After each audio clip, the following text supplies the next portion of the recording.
بسم اللہ الرحمن الرحیم۔ لاکھوں کروڑوں درود و سلام محمد مصطفیٰ صلی اللہ علیہ وسلم اور آل محمد پر۔ میں ہوں عمر دراز گوندل۔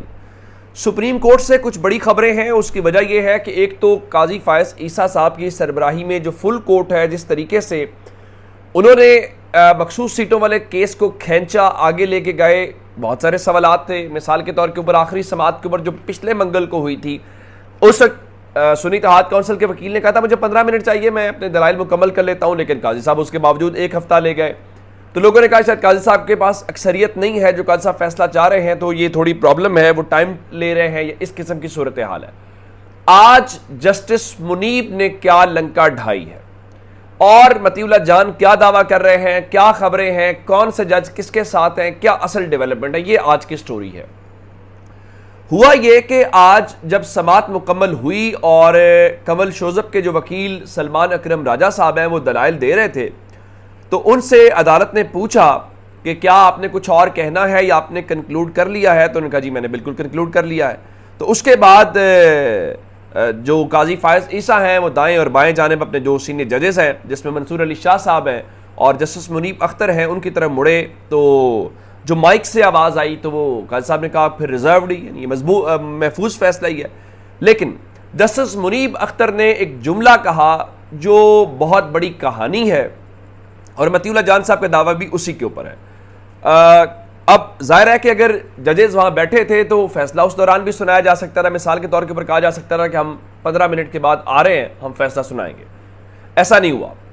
جسٹس منیب نے بھری عدالت میں اس وقت یہ کہا کہ شارٹ آرڈر سنا دیتے ہیں، یعنی مختصر فیصلے عدالت نے پہلے سنانا ہوتا ہے، اس کے بعد تفصیلی فیصلہ اس کو لکھنے میں ٹائم لگتا ہے۔ ججز ظاہر ہے ان کی جو ججمنٹ ہوتی ہے وہ بھی ایک تاریخ میں دیکھا جاتا ہے کہ اس جج کے کتنے فیصلے ہیں، کیسے فیصلے ہیں۔ تو انہوں نے کہا کہ شارٹ آرڈر سنا دیتے ہیں، لیکن قاضی صاحب نے شارٹ آرڈر سنانے والی بات کی طرف نہیں گئے، ان کا فیصلہ ریزروڈ ہے۔ پھر بعد میں عدالتی عملے نے بتا دیا کہ آج فیصلہ نہیں سنائیں گے۔ اب خبر اصل میں ہے کیا؟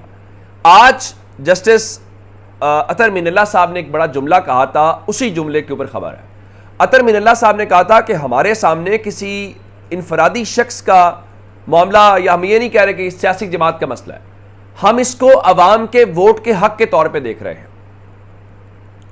تو اب اس سلسلے میں جو اس خبر ہے، خبر یہ ہے کہ اطہر مین اللہ صاحب اور یہ باقی جو ججز ہیں، اس حوالے سے کیا خبر، کیا ججز کی کیا صورتحال ہے۔ اب اس حوالے سے مطیع اللہ جان کہہ رہے ہیں کہ جسٹس منیب اختر نے آج جس اعتماد کے ساتھ کہا کہ مختصر فیصلہ سنا دیا جانا چاہیے، اس سے لگتا ہے کہ ججز کی اکثریت جسٹس منیب اختر کی سوچ کے ساتھ مطابقت رکھتی ہے، یعنی اکثریت وہی کہہ رہی ہے۔ وہ کیا کہہ رہی ہے؟ ان کے مطابق آج جسٹس منصور علی شاہ صاحب، جسٹس منیب اختر، جسٹس عائشہ ملک اور جسٹس اطہر مین اللہ زیادہ دیر خاموش رہے، اور ان کی خاموشی کی وجہ یہ تھی کہ وہ پر اعتماد تھے کہ آئین کے آرٹیکل 17 کی تشریح ہونے جا رہی ہے۔ اب آئین کے آرٹیکل 17 کی تشریح کیا ہے؟ آئین کے آرٹیکل 17 کی جب تشریح ہوگی تو قاضی فائز عیسیٰ صاحب نے 13 جنوری کو جو فیصلہ دیا ہے، جو بلے کا نشان انہوں نے چھینا، اور بقول مطیع اللہ جان کے کہ جب تحریک انصاف کا یا 13 جنوری کا بلے کا نشان چھیننے والے فیصلے کا ذکر ہوتا ہے تو قاضی صاحب تھوڑے سے جذباتی ہو جاتے ہیں۔ اب آرٹیکل 17 کی تشریح کا مطلب یہ ہوگا کہ یہ بتایا جائے گا کہ آرٹیکل 17 کے تحت لوگوں کو اپنی پسند کی جماعت کو ووٹ دینے کا حق ہوتا ہے، اور یہ لوگوں کا فنڈامنٹل رائٹ ہے، ان کو اس سے ڈپرائیو نہیں کیا جا سکتا۔ اور اسی بنیاد کے اوپر پاکستان تحریک انصاف ایک پولیٹیکل پارٹی تھی، لوگ ان کو ووٹ دینا چاہتے تھے، لیکن الیکشن کمیشن نے غلط تشریح کر کے، الیکشن کمیشن نے غلط طریقے سے ان کو آزاد ڈکلیئر کر کے لوگوں کے بنیادی حق کو مارا ہے، جس کا مطلب یہ ہے کہ قاضی صاحب جو ہیں وہ کہتے ہیں جی میں آئین کے ٹیکسٹ کے ساتھ ہوں۔ آج ایک جج صاحب نے کہا کہ آئین کے ٹیکسٹ میں بتا دیں کہ 51 والا کہ وہ سارا جو معاملہ ہے۔ اب یہ جو ساری چیزیں آئیں تو اب وہ کاشف عباسی کا تبصرہ بڑا شاندار تھا کہ ہمارے ججز آئین کی بڑی بات کرتے ہیں، لیکن آئین پہ عمل درآمد اس ملک میں نہیں ہوتا۔ یو کے میں کون سا آئین ہے؟ لیکن روایات اتنی سٹرونگ ہیں، ججز فیصلے انصاف کی بنیاد کے اوپر کرتے ہیں۔ امریکہ کا بالکل ایک مختصر سا آئین ہے، آپ ان کی صورتحال دیکھ لیں. ہمارا لمبا چوڑا آئین ہے اور ججز ٹیکسٹ سے ہٹتے ہی نہیں ہے, وہ کہتے ہیں جی ہمیں ٹیکسٹ رہنا ہے. لیکن اس ملک میں بھٹا بیٹھ چکا ہے, نہ انسانی کوئی قدر ہے نہ کسی اور کی قدر ہے, معلوم نہیں پڑتا کہ یہ کرتے کیا. نمبر 1 معاملہ تو ہو گیا یہ. اب ایک چیز اور ہے, اور میں نے آپ کو بتایا تھا کہ لاہور کی ایک انسداد دہشت گردی عدالت کے اندر 2:30 بجے سے جج صاحب جو ہیں وہ فیصلہ لکھ رہے ہیں, تو کوئی 4 گھنٹے آپ سمجھے کہ 6:45 یا 6:30 کے آس پاس جج صاحب نے جا کے فیصلہ سنایا ہے. اور فیصلہ کیا سنایا ہے؟ فیصلہ یہ سنایا ہے کہ 3 مقدمات ہیں. اس میں ایک جو کور کمانڈر ہاؤس جس کو جناح ہاؤس کہتے ہیں اس کا مقدمہ ہے, عسکری ٹاور ہے جو لبرٹی چوک والا ہے, اور شادمان تھانے والا معاملہ ہے. ان تینوں کیسز کے اندر عمران خان کی عبوری ضمانتیں تھیں, اور انسداد دہشت گردی عدالت کے جو جج خالد ارشد صاحب ہیں انہوں نے وہ محفوظ فیصلہ سنایا ہے, اور اس محفوظ فیصلے کے ذریعے عمران خان کی ان تینوں کیسز کے اندر عبوری ضمانتیں خارج کر دی گئی ہیں. اس کو کس طرح سے لینا چاہیے؟ اس کو اس طرح سے سمجھنا چاہیے کہ عدت کیس کا فیصلہ چونکہ آج خاور مانیکا جو ڈرامے بازی کر رہے تھے, اب وہ عدالت نے فیصلہ سنانا ہے. چونکہ اسلام آباد ہائی کورٹ نے ان کو یہ کہہ دیا ہے کہ آپ 13 تاریخ سے پہلے یعنی 12 تک اس کیس کو ڈیسائیڈ کریں گے, تو اب ان کو یقین ہے, جس طرح میں نے آپ کو بتایا, یہ پریس کانفرنسز کر رہے ہیں, اور ان پریس کانفرنسز کا مطلب بھی یہی ہے کہ عدت کیس ان کے حق میں نہیں آ رہا, شاید ریزرو سیٹوں والا بھی نہیں آ رہا. تو اب ریزرو والا خیر ابھی اس کو وہ اسپیکولیشنز ہیں اس کے اوپر.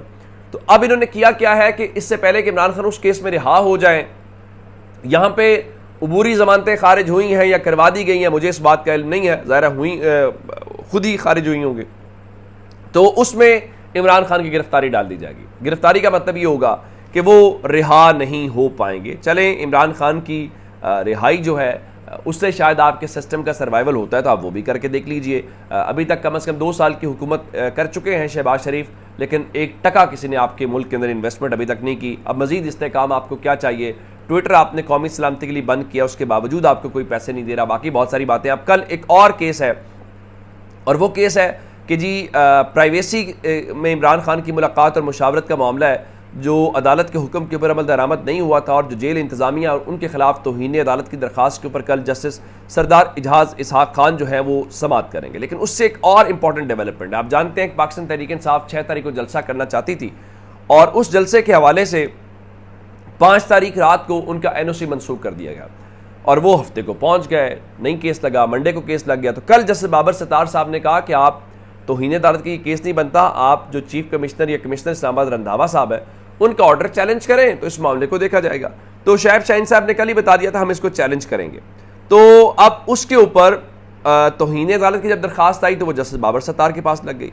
تو اب ریٹ پٹیشن دائر ہوئی کہ جس کے اندر انہوں نے یوں کہیے کہ NOC جو معطل کرنے کا چیف کمشنر کا فیصلہ ہے اس کو کالعدم قرار دینے کی درخواست کے اوپر انہوں نے درخواست دائر کر دی, یا کہا کہ وہ فیصلہ غلط کیا گیا ہے, اس کو چیلنج کیا گیا. تو آپ حیران اس بات کے اوپر ہوں گے کہ اب وہ درخواست جسٹس بابر ستار کے سامنے نہیں لگائی گئی, بلکہ وہ درخواست جو ہے وہ جسٹس عامر فاروق صاحب کے سامنے لگائی گئی ہے, اور جسٹس عامر فاروق صاحب جو ہیں وہ کل اس کیس کی سماعت کریں گے. تو دوسرے لفظوں میں آپ یوں کہیے کہ اب اس طرح سے اس کیس کے اندر جو مکمل کایا ہے وہی پلٹ دی گئی ہے. اب اس کے بعد کیا ہوگا؟